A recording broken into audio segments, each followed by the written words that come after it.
Hello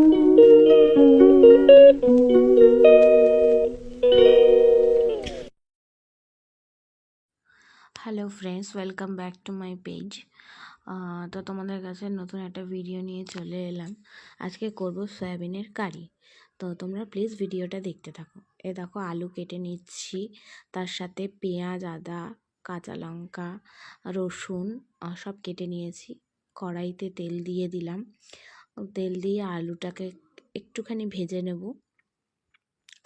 দেখো, একটুখানি নেড়ে চেড়ে নিয়ে ভেজে নেব লাল লাল করে। তাতে আলুটা যখন তরকারিতে দেওয়া হবে তাতে স্বাদ হবে। সয়াবিনটা একটুখানি হালকা নুন দিয়ে সেদ্ধ করে নিয়েছিলাম।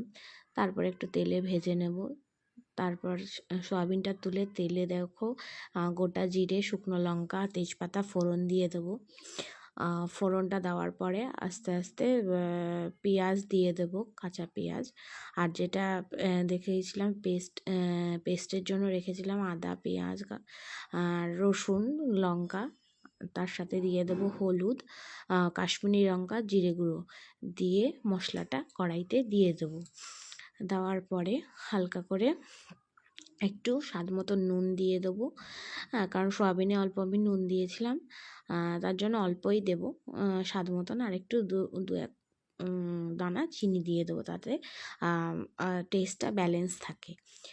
তো আস্তে আস্তে মশলাটা কষানোর পরে যখন দেখবো তেলটা ছেড়ে এসছে, তখন আলু আর সয়াবিনটা দিয়ে একটুখানি কষিয়ে নেব। আবার যখন দেখবো একদম পুরোপুরি তেলটা ছেড়ে যাচ্ছে, তখন পরিমাণ মতন জল দিয়ে দেবো।